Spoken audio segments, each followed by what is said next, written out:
Welcome, Earthlings! From the minds of Dylan Oltoft and Rob McNair, we bring you Laughing on a Prayer! It all started with a podcast in a hole. A hobbit hole. A podcasting hobbit hole. That is the greatest name of it. That is the greatest metaphor for a sexual anus I've ever heard. A podcasting hobbit hole. Or like a Shire glory hole. You know, because there's no like TV or internet, they had to have. So that the Shire was full of glory holes. Oh yeah. That was the story Tolkien was telling all along, but no one got his metaphors. To be fair, like the One Ring. Come on. Yeah, all their doors are round as well. Exactly. Everyone just clearly misinterpreted the entire Lord of the Rings sort of thing. Exactly. The two towers, penises, so destroying the One Ring. Fucking exactly. So like when Gandalf fucking knocked on the door, I was like, "What about very old friends, mate?" Exactly. Bilbo was chugging balls through that door, mate. He was. The Balrog is clearly gonorrhea. Yeah. You shall not pass. His staff is clearly a penicillin shot. Balrog, Bullrog. The Dark Riders, all STDs. Yeah. and Sauron is AIDS! Yeah. Oh, but is he AIDS? Because you can't get rid of AIDS. Oh wait, no, you can now. But he's very. No, he is. Yeah, because it's and very destroying difficult. the One Ring, anal sex, and it's very difficult to get rid of AIDS. So yeah, there you go. But then I feel like having anal sex to get rid of AIDS is probably not the way to get rid of AIDS. Well, there's many ways you can get AIDS, but that was obviously one of the more famous ways to contract it. Yeah. Unprotected anal. Yeah, that's probably why that's why Arya Stark's sword is so deadly, because it's called Needle and it transmits AIDS. And Sam and Frodo are clearly one of, fiction's greatest gay couples. Yeah, definitely. Yeah, no. You don't mean that. Yes, sir, that's what we'll say. I mean, to be fair, they did have some sort of married couple. Oh, hello there, Mr. Frodo. One of the greatest moments in fucking written fiction ever is... I don't know if it happened in the book, I can't remember, but obviously in the movies when Sam gets to the bottom of the fucking Black Gate cliff and he sees sees the bread and he holds it up like, so I didn't eat it! Do you think that's actually a metaphor? Because Sam's the bottom. Holy shit, Gollum is clearly a gimp. He's like the gimp from Pulp Fiction. And all he's fed on, and all he eats is Cheetos and meth. No, it's not. He worships the ring, doesn't he? He clearly got addicted to that, to be that, and that's why he looks and does the way he is, because he's a gimp. Anyway, hello there, everybody, and welcome to the next episode. We're 3 minutes in, and you only just managed to say that. That's the opening. And welcome to the next episode of Laughing on a Prayer. My name is Dylan Oltoft, and this is... My precious cum. Precious cum. That's why he had that gargling voice, because it's just like coated in dry cum. So his larynx now is not even like a little bulb sort of thing. It's like a pillar because of all the hardened cum that's just solidified. Loads of crusty fucking jizz on his fucking Adam's apple. And in today's episode, we're going to be taking a very interesting literature curve. He says. It might be interesting, but it's probably literary curve, literature curve. Literary. Either way, it's going to be about fuck it, I'm books. I'm not a writer. So let's. I'm not a writer. The guy that has a published book in paperback and on Amazon. You should check it out. Beastborn by Dylan Oltoft. Look it up. I'm not sponsored. I have bought the book. It is a great book. I think it's better that you plugged that than I did. Well, it's a good book. Read the book by Dylan Oltoft. Beastborn. It's the first of a series. You will not regret it. But I think one of the reasons Rob is endorsing it so hard is because he was one of the key instruments in its completion. Because it was through your edits and that it came to fruition. And also, Dylan paid me in pepperonis.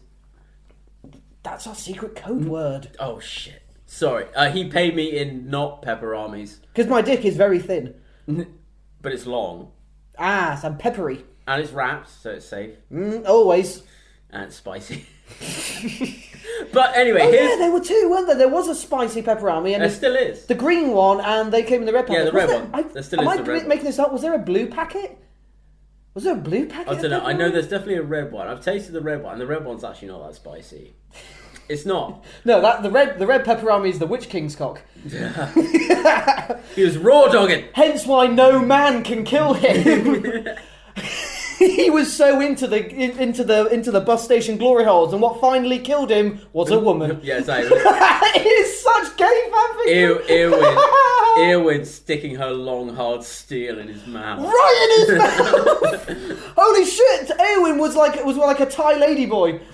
Stuck her fucking. To be fair, she fucking. He saw the cock and it was like, haha! It turned out to be a woman. Ah! She was a trap. But in like the opposite way. It's like he thought that she was a man. Oh no man! No, he literally thought no man could kill me, and she was like, "Bosh, wrong, mate. Akadoosh." Arwen, no, not Arwen. Arwen was the elf Eowyn. bitch that cried. Eowyn was a Middle Earth trap. To be fair though, one of the most badass fucking female characters in film history. Oh, absolutely. Fuck you, Mulan. So, Anyway, so here's what's going to happen. yeah, you explain Speaking it. of books, so we, Buy my book. some of you, also buy his book. It's how much is it? It's like $7.99. On the ebook, yeah, the pay. Yeah, back's $7.99. It's I'll fucking, probably do a sale around Christmas or something. yeah. Black Friday's it's gone, man. Isn't today? Well, as we're recording this, it's Black Friday. Yeah, you're a bit late. But you know what places are? They carry on Black Friday sales for a whole month. My partner works in a phone shop, and they've had their like Black Friday sale for the last 9 months or something. And I'm just learning about this now. Oh, they're always. I thought you were my friend. They have their Christmas decorations up after Halloween. They have no shame. It's a reputable establishment. Anyway, so here's what's going to happen. Yes, Ladies please. and gentlemen, boys and girls, and everyone in between, this is what's going to happen. Dylan and myself, we are going to... I'm Dylan. No, and I'm Rob. That's what my name I is. thought you were Krusty Cum Gollum. I'm Krusty Cum Gollum. Rob is my stage name. Krusty Cumbeard is the gayest pirate name ever. Yeah, if I had a better beard. Krusty Cumbeard is what they call me. The saltiest man on the seas. Mr. D. I'm sorry, you're trying to keep us on point here. Carry on. I tried to do a lot of things and failed, but anyway. So what was going to happen? on point. Yeah, Dylan and I. Oh, Which is that's the proper way to say it. Rob's a writer too. His book's coming out soon. It's great. Yeah, in like a year. What we're going to do is that we are going to improvise and start writing a book. So we're going to narrate this book. We're going to do the dialogue for the characters of this book. For oh my god, we've nearly done 10 minutes. So for the next 10 minutes of bullshit. yeah, exactly. So for the next sort of 40 to 50 minutes, we're gonna write a book by ourselves. Absolute full disclosure: we have talked nothing about this so nothing far. about this. This is going to be completely off the cuff, fucking headlong into the deep end, fist first into the butthole. We don't know what genre it's going to be. We don't know anything. Yeah. We're just going to start it, and we're going to start right now. Do you want to start, or do you want me to start? Okay, I'll start. Okay, cool. Hey, get that thing out of my face! Jeremy Sandwich said to the woman as he jumped backwards, his red coat glistening in the moonlight as he rolled over, hitting another headstone in the graveyard. Jeremy leapt back with thrust and force. Flying his coat out of his face, he drew his sword and pointed it at her. She gazed upon his sword and laughed as she raised both her hands, which in the moonlight were revealed to not in fact be hands, but giant metallic claws made out of sherbet lemon. Oh, fuck, said Jeremy as he held his sword out high. And then he said also that you may have giant metallic claws, but you know what I have? I have the power of the Lord of Swordsmanship. The woman laughed maniacally, her laughter resonating through the cold night air, resembling Mickey Mouse with his testicles attached to car batteries. I don't think so. Oh, you fool! You have betrayed the Sherbet Lemon clan for the last time. Oh, she said. The Sherbet Lemon clan. The Sherbet Lemon clan are traitors to the realms of what is good and just. You are just. You have been corrupted by evil. It was at that moment Jeremy seriously regretted downing 2 bottles of tequila before this fight ensued. His inebriated status was clearly affecting his ability to think of what he was going to say next. He thought melancholy like. And once he came to terms with that reality, he knew that he had to escape. He knew that he was no match for the woman, and so he jumped behind one of the gravestones in order to find cover against her slashing claws, in which she advanced upon him with them, slashing left and right. As she approached the tombstone, her eyes caught the writing upon it. It said, "Here lies Douglas Cuddlebottom. He died." Jeremy had not seen these words, but he saw the woman pause for a moment, and at this point he chose to attack, thrusting his sword forward with all his might. The woman saw the tip of the sword lancing towards him with ferocious and unstoppable awe. She took both of her claws and covered her face, much to Jeremy's misfortune. He didn't realise that solidified sherbet lemon is in fact the hardest substance in the entire multiverse. His sword struck against the yellow and cracked, deafening and shattering before him like melted rock candy that had been solidified and then melted again, solidified and finally smashed. There was a massive twang as his sword shattered into 1,000 pieces. The woman raised her clawed hand and was about to bring it down upon his head. Jeremy closed his eyes as the blades came down, but then suddenly he felt himself disappear.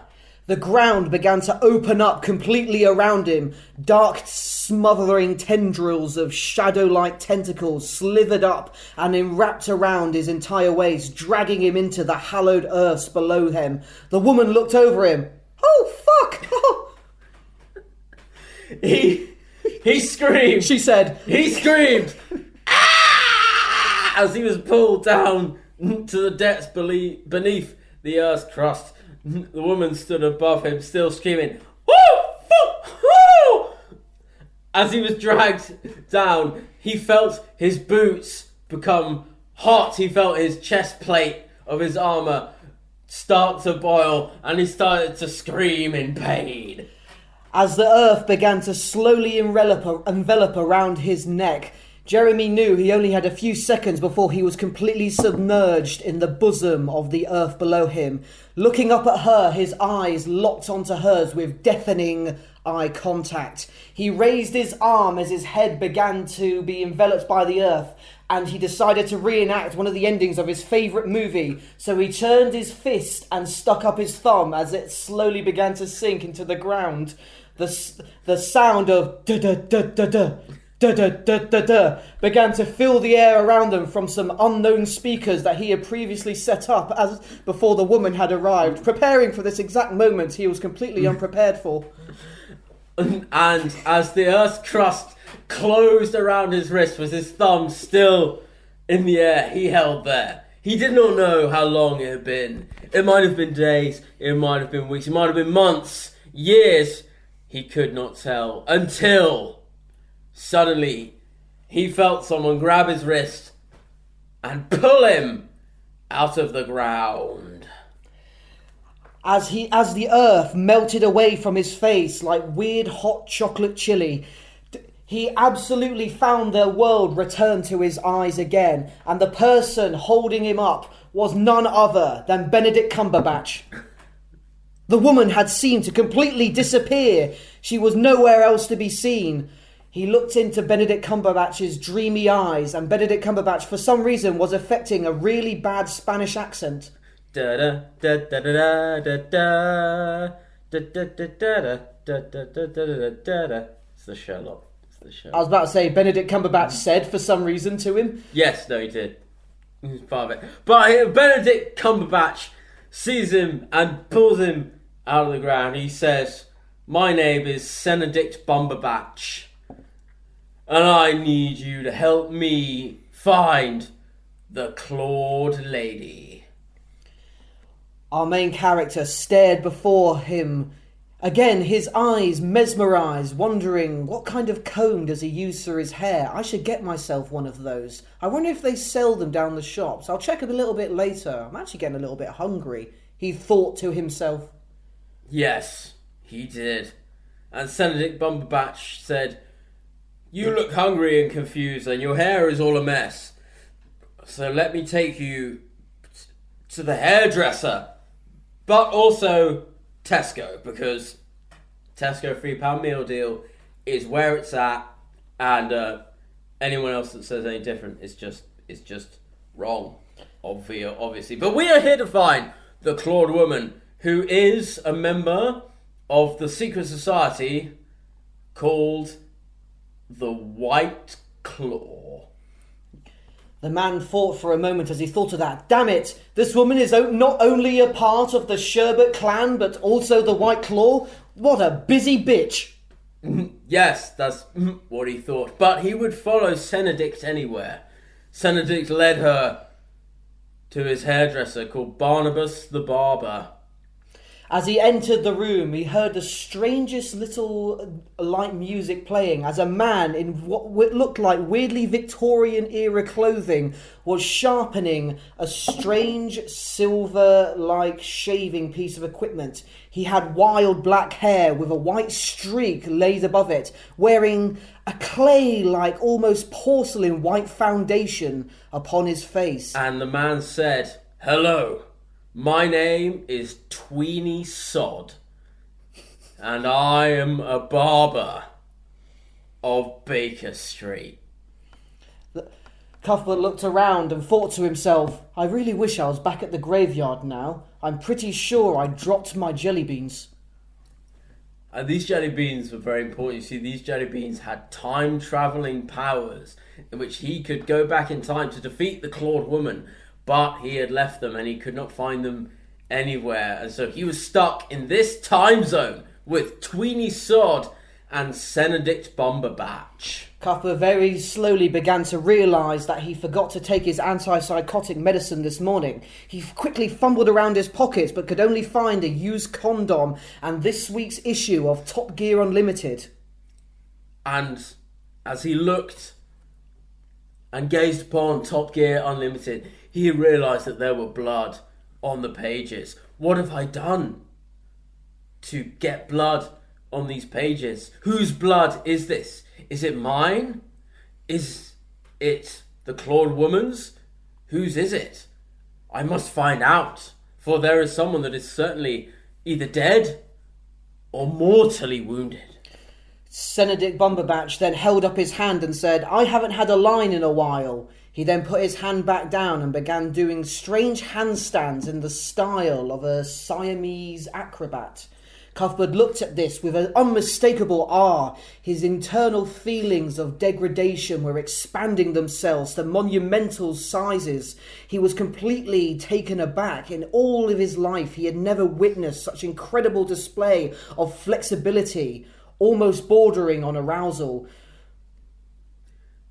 He then spoke to Benedict and said, Mr. Cumberbatch, please, if I'm to fight this Clawed Woman that defeated me before, you must teach me your skills and everything you know.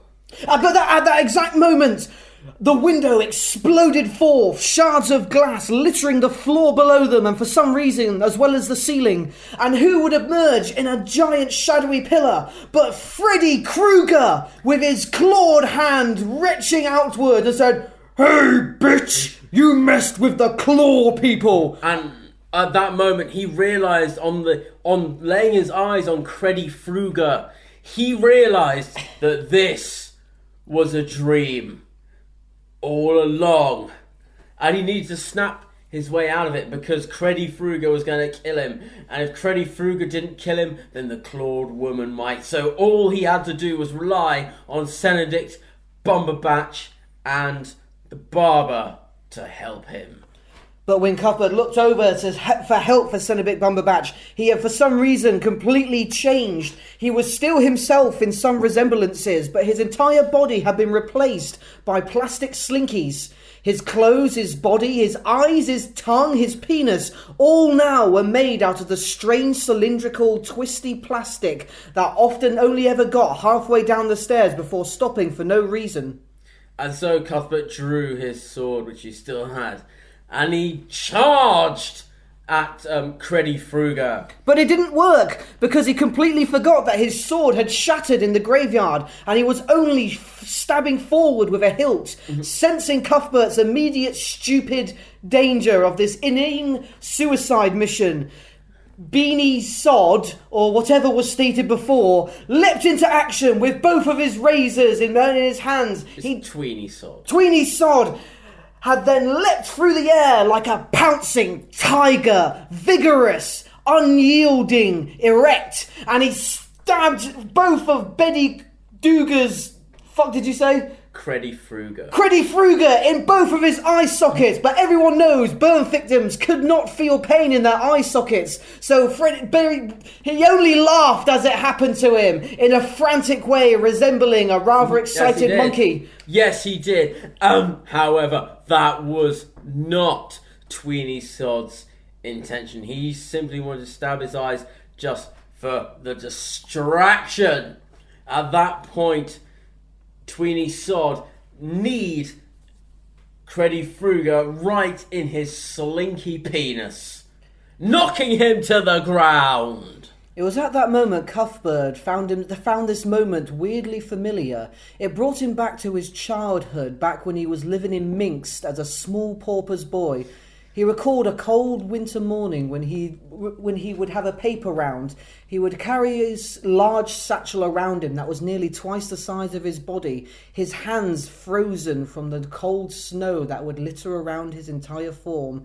He recalled when he'd walk the streets, greeting all the people as went by, their faces stone-walled against him, expressionless and uncaring, as though he was walking in a field of cold, lifeless zombies. Yeah, he did.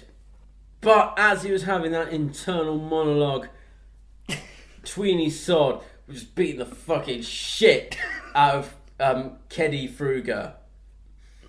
Just fucking punching like fist after fist in his fucking face, mate. It was savage. It was fucking brutal. But then a voice called to Cuthbert. I was like, Cuthbert!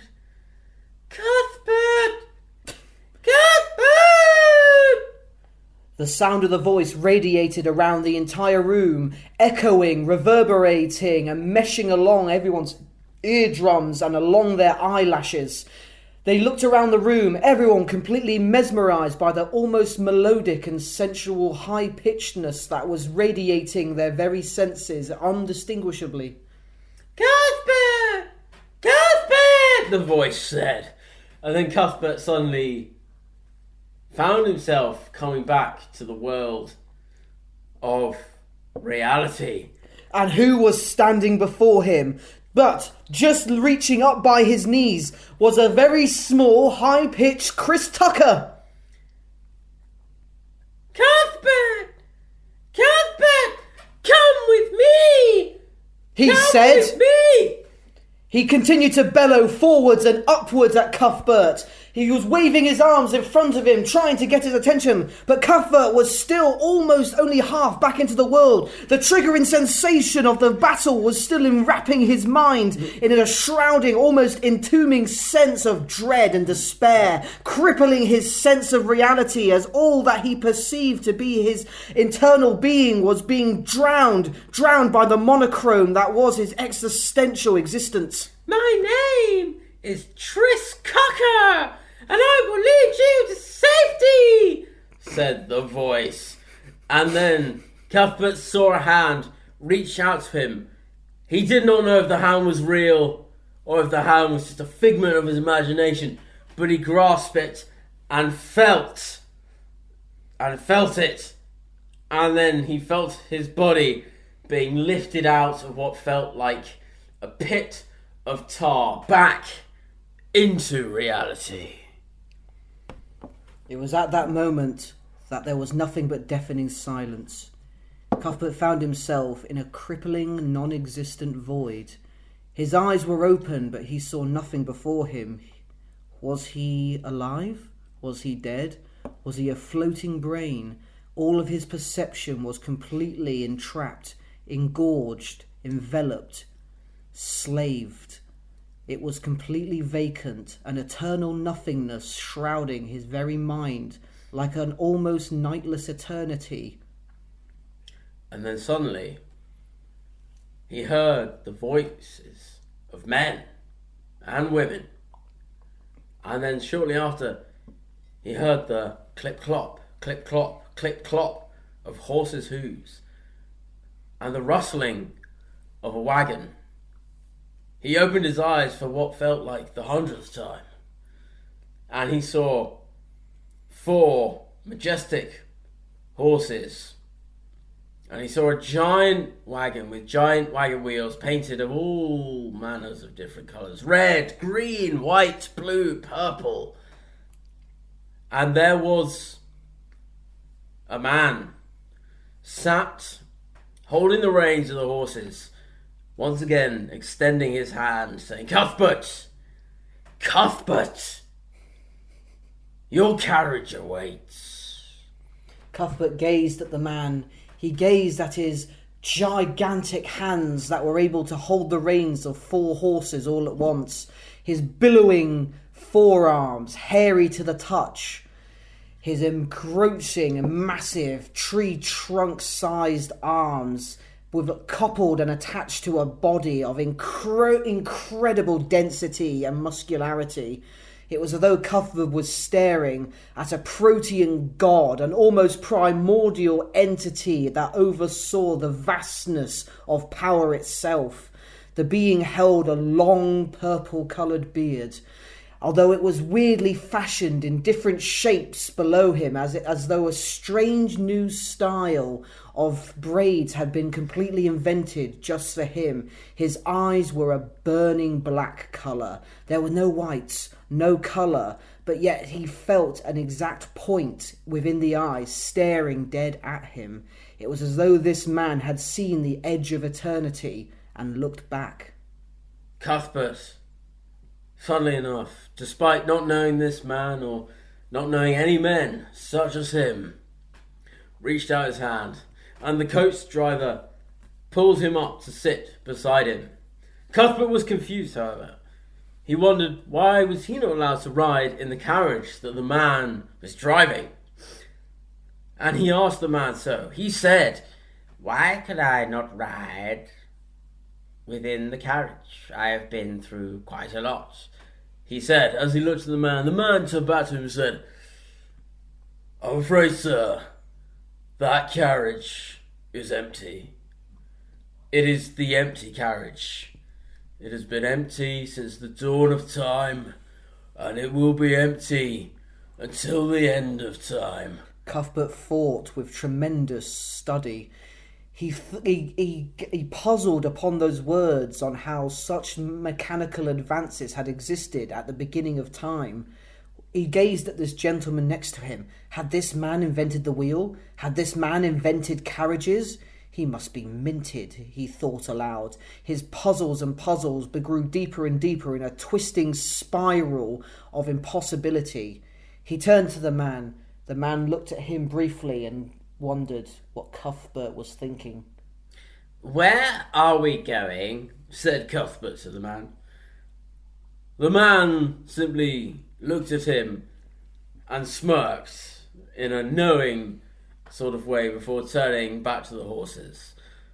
Cuthbert asked this question many times upon the bumpy road. By the time that he fell asleep, he had asked the question maybe 30, 40 or 50 times. He did not know, and yet he had only ever received the same answer, and that answer was no answer from the man.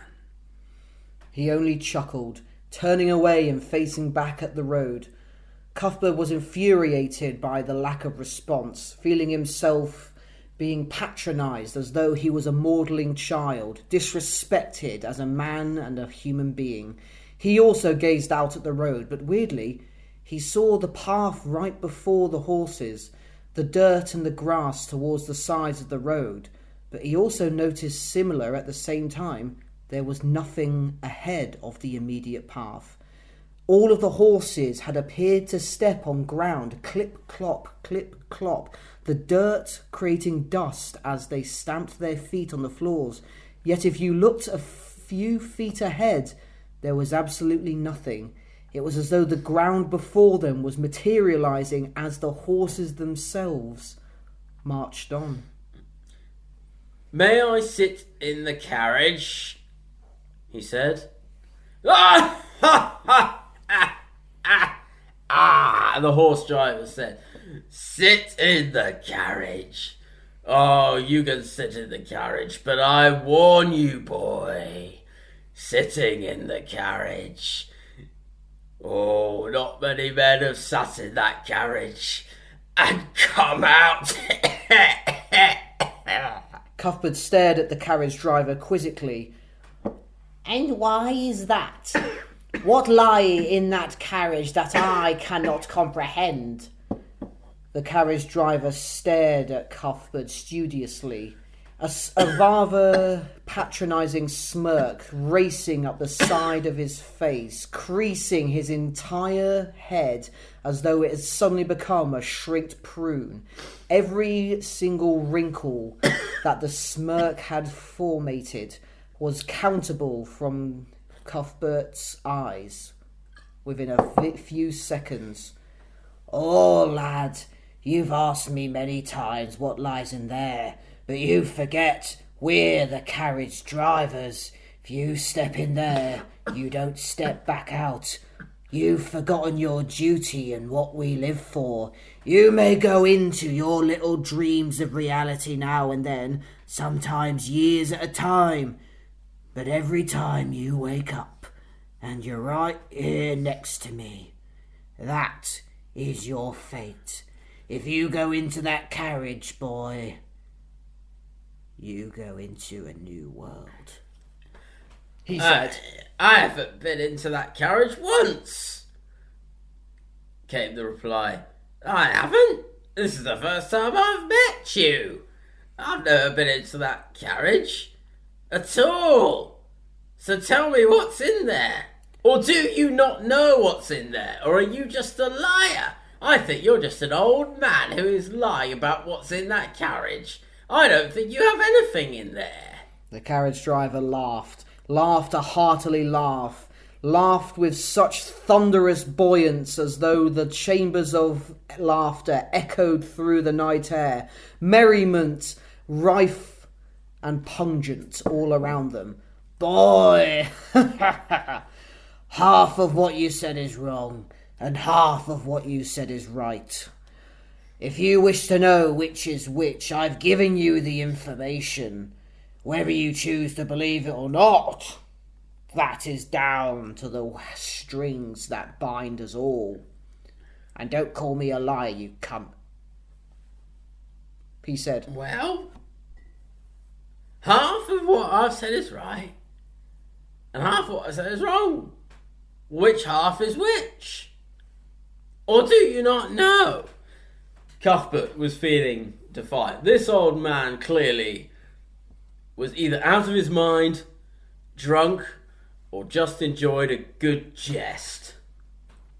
The carriage driver gave him an interesting look. He had a raised eyebrow, almost amused, bemused, one could say, if they were observing the situation from outside the carriage driver's mind.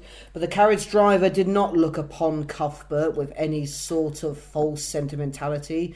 He looked upon him with the bemusement of a father, one that was explaining the way of the world for the first time, as those explaining why the sky was blue, why water was wet, and why certain pop stars still have careers.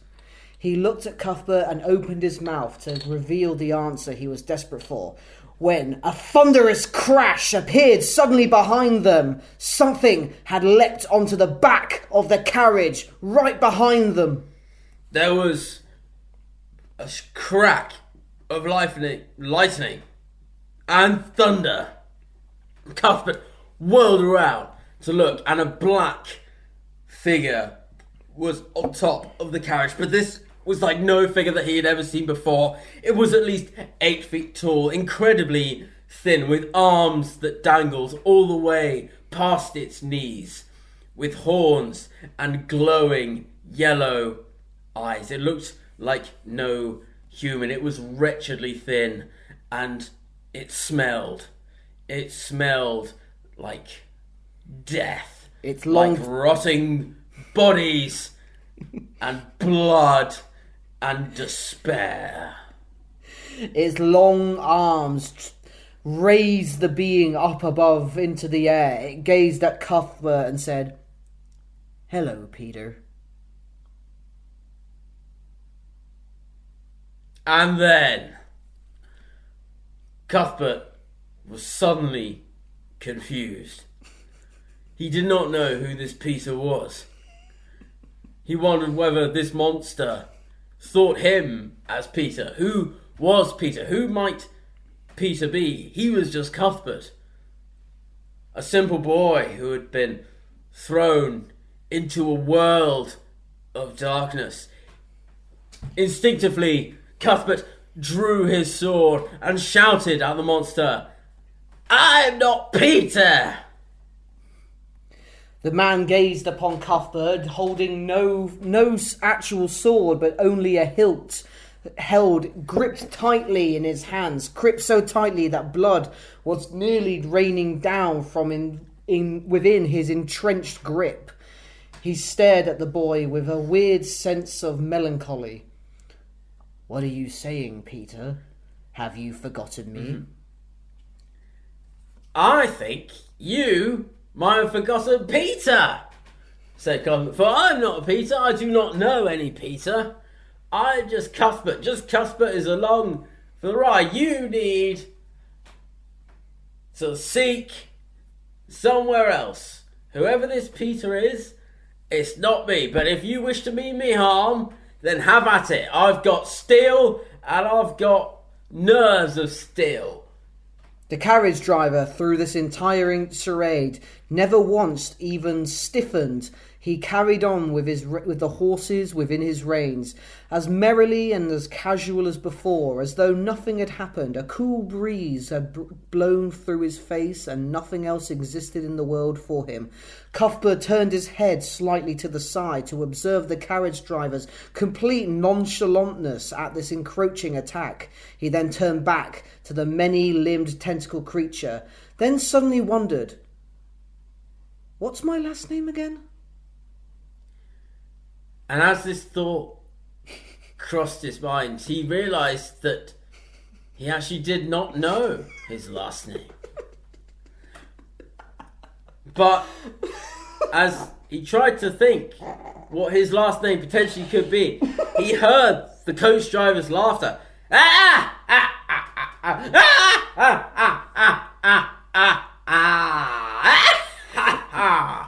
The coach driver, he bellowed at the top of his lungs. "Oh, you don't understand, do you, boy?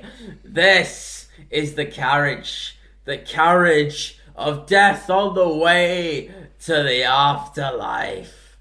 Cuthbert gasped.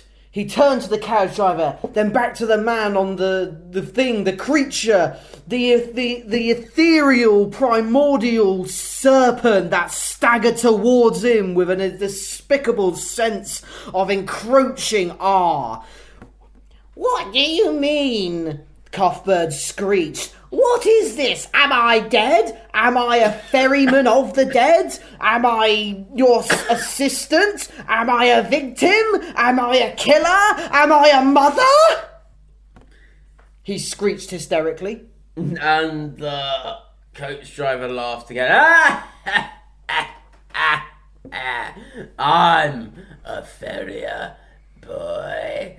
And that chap on the back, oh, he's a sender. You know, you are what we call a sacrifice."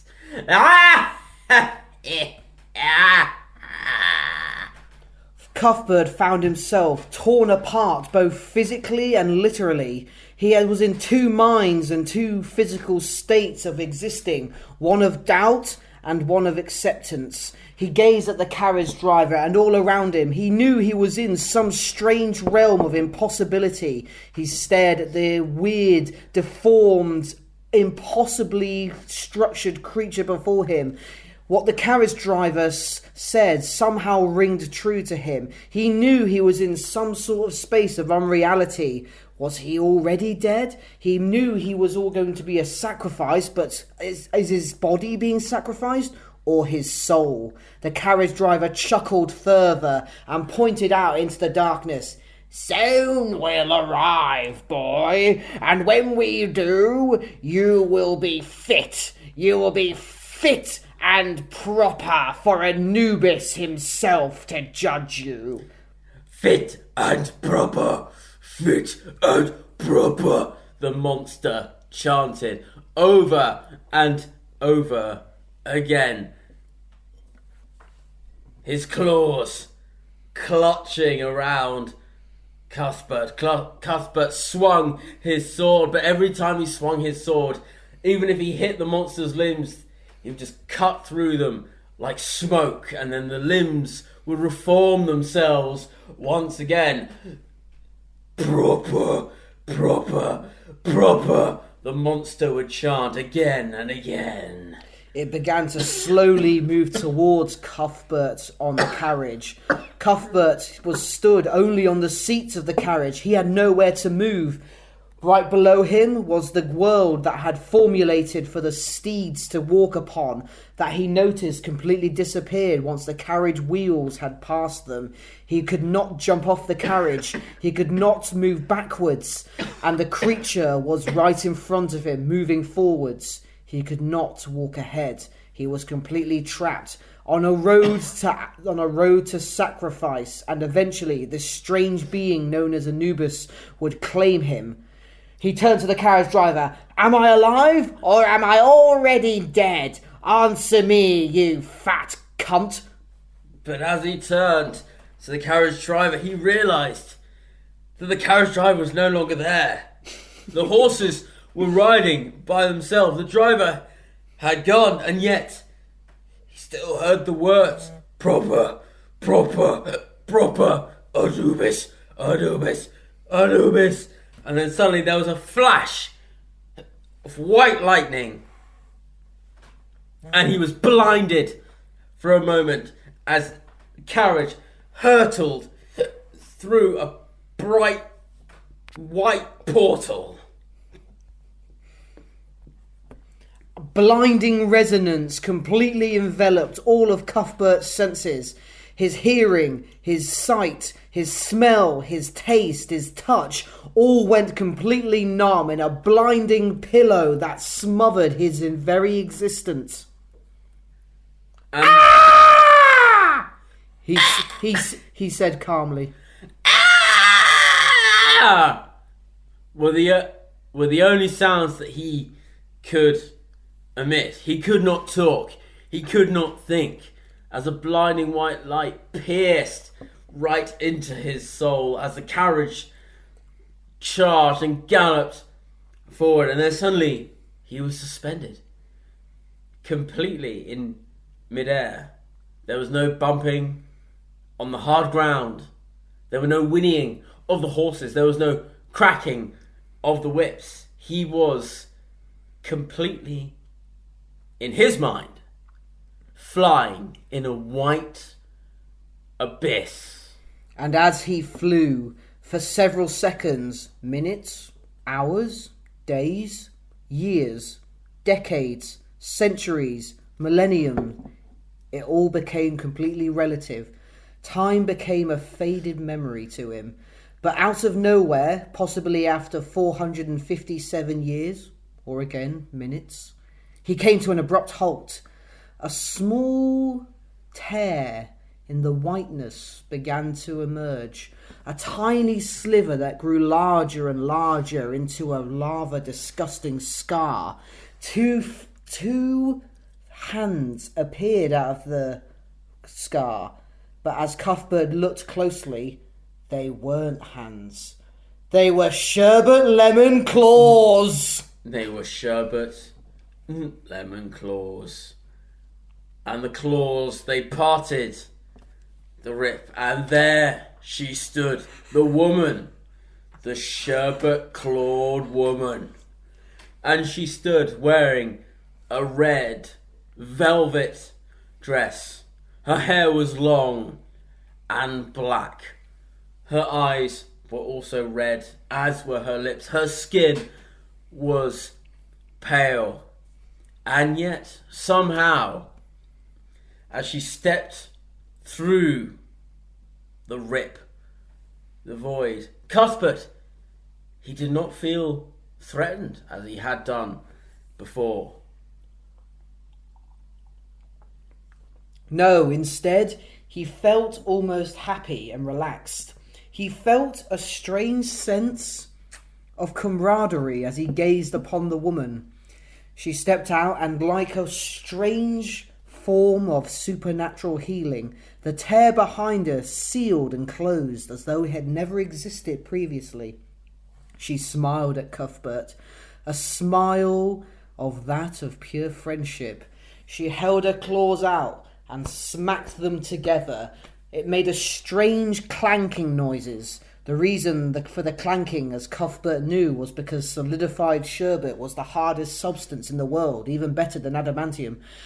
She clapped and clapped several times and finally said, "Well done there, Cuthbert. Ha ha! You have completed the test. Ha ha ha! You are now a member of the White Hand. Ha ha! And the Sherbet Society. Ha ha ha! Well done. Ha ha!" she said. "Don't you mean the White Claw?" Cuthbert said. But the woman, she smiled and she said, "Oh! No, not at all. It's the White Hand. The White Claw is a different order, a worse order, an order that must be defeated. And of course, we must plaster the walls with their brains. I am the White Hand woman." The woman then reached into her jacket with her solidified sherbet lemon claw and pulled out a small, weird-looking can. The can itself was white with a weird pattern across it, with some strange writing along it. She held it out to Cuthbert and said, "This, Cuthbert, is a white claw. It is the most dangerous substance in the world, and we, now that you've passed your test with the weird rapey carriage driver, we can band together and bring down all those that support drinking White Claw, And there are different sections of the White Claw order. There is black cherry, mango, lemon and lime." Cuthbert stared at her and thought for a second. He had never heard such a disgusting existence in his life. He reflected for a moment on all atrocities he had ever heard before. Units 1247, the concentration camps, Britney Spears' entire music career. They all faded into a nice pleasant dream in comparison to the great evil that stared before him. Cuthbert nodded furiously. He held out his hand and clenched it into a fist tightly. Then he loosened it because he noticed that his fingernails had stabbed into the palm of his hand a little bit, and that quite hurt. And he said to her, "Yes, let us join together. We shall destroy the White Claw. Being the White Hand and the Sherbet clan join together, we shall join together and we shall become the Sherbet Hand." "And we must destroy our enemies, because you see that the White Claw is strong. The White Claw must prevail. Yee-haw! White Claw! Yee-haw! White Claw! White Girl! Cuthbert had never heard such a rousing talk in his entire life. He was overtaken in the moment. Without even thinking, he completely disrobed and ran towards the woman. Using her impervious, solidified sherbet lemon claws, which are the strongest substance in the entire universe, she also managed to rip away her claws and her clothes, and the two joined together in their passionate hatred of White Claw, made rigorous, consummating love in the white void together. Cuthbert said.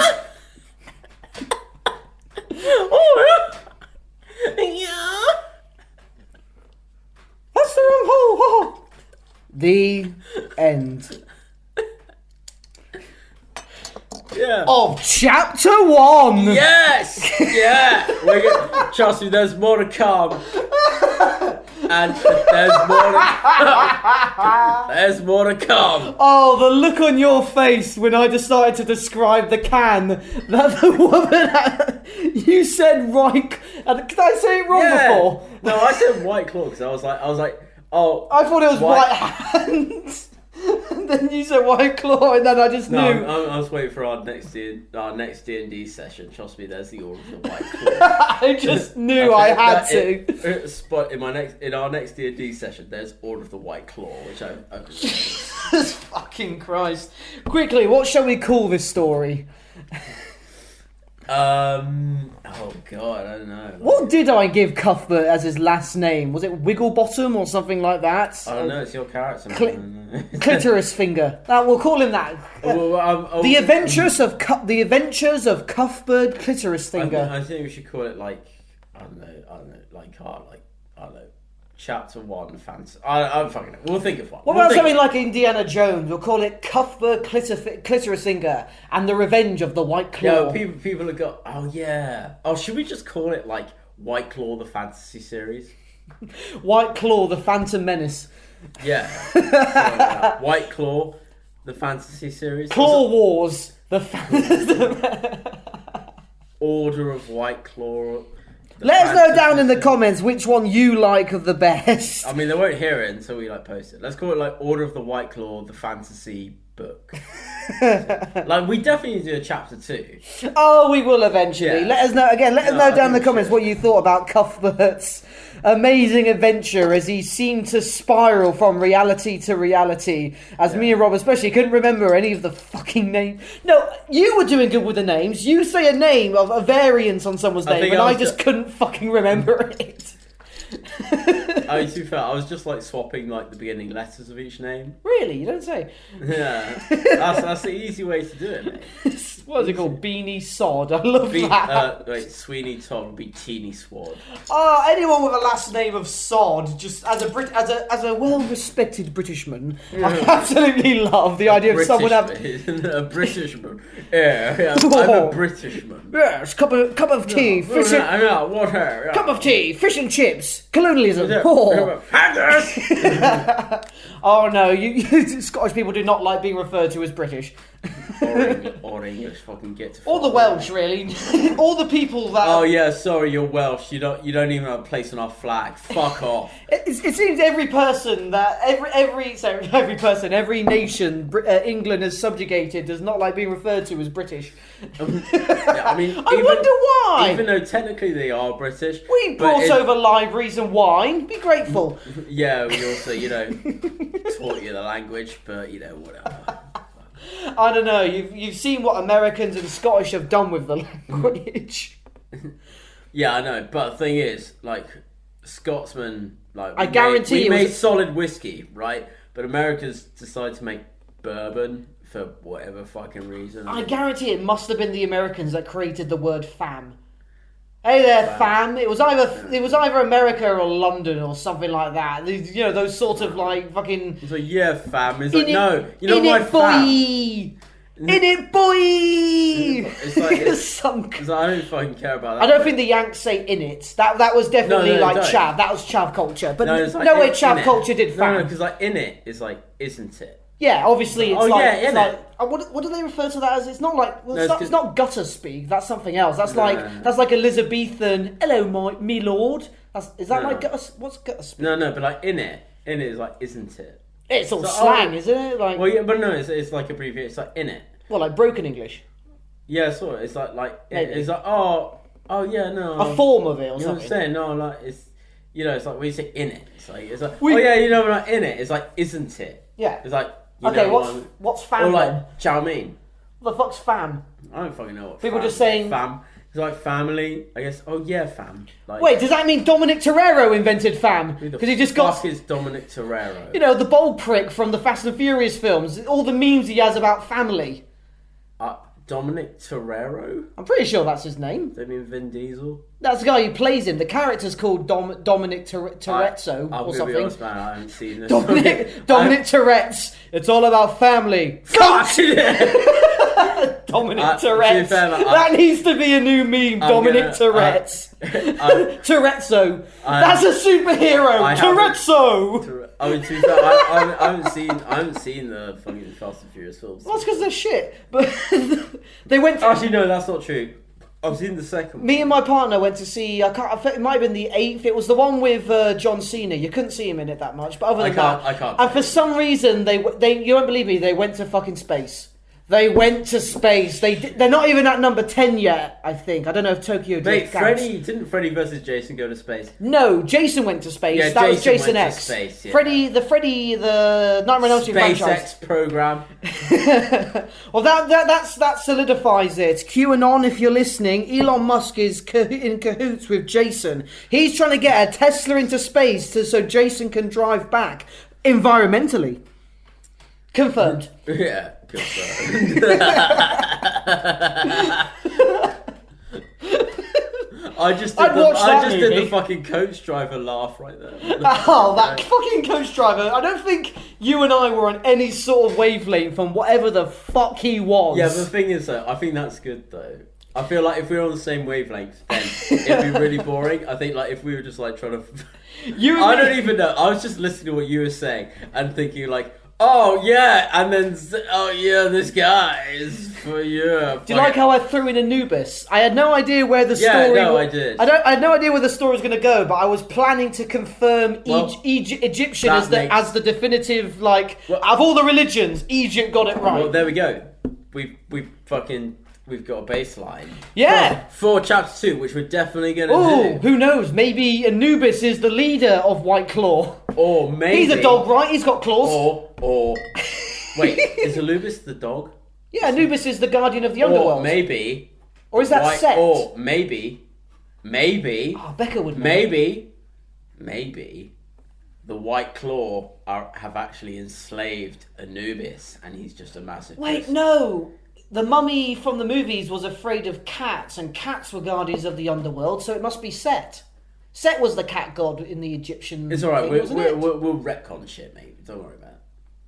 We'll worry about it. That's fucking annoying me now, because I know my partner's learning all of the Egyptian gods' names from that Prince of Egypt song, Playing with the Big Boys Now, because they have that opening where they name them all. Oh, no. It's like, the name of Ra. Oh, Deliver Us is the fucking... Set. Horus, Deliver Us, Bagargle, Palaga, Higa, Duba, and all that sort of Deliver Us, and... Wait, the song his sister sang? No, Deliver Us, the opening song for that. The Prince of Egypt. Wasn't the opening song Them All Be Murdered? No, it's Deliver Us. The song Deliver Us was the opening song for that film, The Prince of Egypt. I think It was. Yeah, I believe you, but I think Playing with the Big Boys Now and the one where he's yelling at the plagues are kind of... Oh, the plagues are fucking tune, mate. I think that one and Big Boys Now are the most popular. I'll send my sword. So say the Lord, fuck's sake. I don't know. To be fair, I was just creating nonsense names for gods a minute ago. What am I, Celtic? Anyway, so, just a random... Anyway, ladies and gentlemen, boys... Oh, wait, how far are we on? Holy shit, we need to bollocks for another 50 seconds. Then we'll hit an hour. Okay. Dylan, I've got a... Here's a joke. You can't just mumble for a minute. Here's What a is joke. it? No, here's a Okay, joke. what's the Alright, joke? So there's a guy, right? And it's kind of relevant to what we were talking about. But there's a guy, right? He's walking his dog through a cemetery. I like him. Yeah? And then he sees this guy, like, squatting down by a grave. Ooh. And he says, "Morning!" And the guy says, "Nah, mate, just taking a shit." I quite like that. Alright, ladies and gentlemen, boys and girls, and everyone in between, thank you for Rob, listening. 1 second. Let us know down in the comments if you want to hear Chapter 2. We will happily carry on. Let us know down in the comments your favourite ideas, name for the series, and all that other stuff. Let us know. Also, like, even if you don't want to hear it, we're still going to do it. Probably, Like, it's quite fun. No, definitely, we're still going to do it. But ladies and gentlemen, boys and girls, and everyone in between, until next time, y'all have been listening to... Laughing on a Train.